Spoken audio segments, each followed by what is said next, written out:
نے فرمایا کہ بھئی اب ہندوستان پاکستان کو امن سے رہنا چاہیے، اور یہ جو فساد کی صورت میں خون خرابہ ہوا ہے مسلمانوں کا، ہندوؤں کا اور باقی لوگوں کا بھی، تو ظاہر ہے کہ بڑا فساد ہوا اور تقریباً 30 لاکھ مسلمان مارے گئے اس فسادات میں۔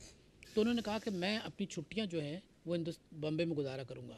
یعنی ان کو اتنا اطمینان تھا کہ اب یہ دونوں ملک آزاد ہو گئے، مل جل کے رہیں گے، باہمی احترام کریں گے ایک دوسرے کی آزادی کا۔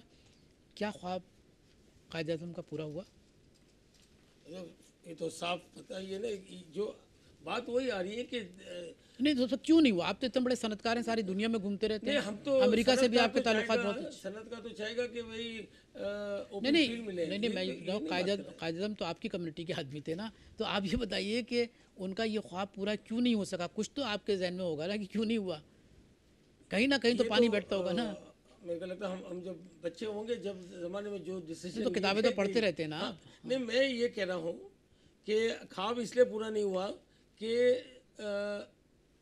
اس وقت اگر یہ دونوں کنٹریز میں یہ والی بات ہو جاتی کہ قائد اعظم صاحب ملبار ہل جاتے اور وہ ان کا جواہر لال نہرو ہمارے صدر میں آلو چھولے کھانے آتے، تو بات تو کوئی اور ہی ہوتی ہے۔ وہ تو کرنا ہی نہیں تھا شروع سے۔ وہ تو اس زمانے کا کیا ڈائنامکس تھے۔ نہیں تو آپ کی بات تو صحیح ہے، وہ آئے تھے نہرو سن 1963 میں، ایوب خان کے ساتھ انہوں نے سنتاز کا معاہدہ کیا، آلو چھولے بھی کھائے تھے صدر میں۔ آپ کی بات تو لیکن صحیح میں ہے۔ ایک بات سعید صاحب کی میں اس میں لانا چاہتا ہوں، دیکھیں، اور میں چونکہ آپ نے ایز اے بزنس مین بھی مجھے بلایا ہے، تو میں تھوڑا اس کو تھوڑا ٹریڈ کے حوالے کے آپ کو، نہیں وہ ٹریڈ میں تو میں بات کروں گا۔ نہیں یہ اس کے صرف پریکٹیکل اگزامپل دے رہا ہوں۔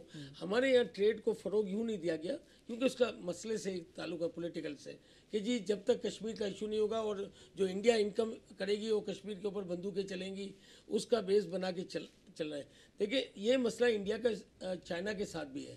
جب چائنا کے ساتھ ہوتا رہا، ان کا سکم کا مسئلہ تھا، انڈیا تبت میں پرابلمز کریٹ کر رہی تھی، نیفا کا مسئلہ ہوا، جنگ بھی لڑی گئی، تو CII دا کنفیڈریشن آف انڈین انڈسٹریز ٹک واجپائی، وہ چائنا گئے، اور وہاں اس زمانے میں میکسیمم کی $5 ارب کی بائی لیٹرل ٹریڈ تھی، اور وہاں جا کے انہوں نے ایک ویک انڈیا ویک منانے کی اجازت ملی۔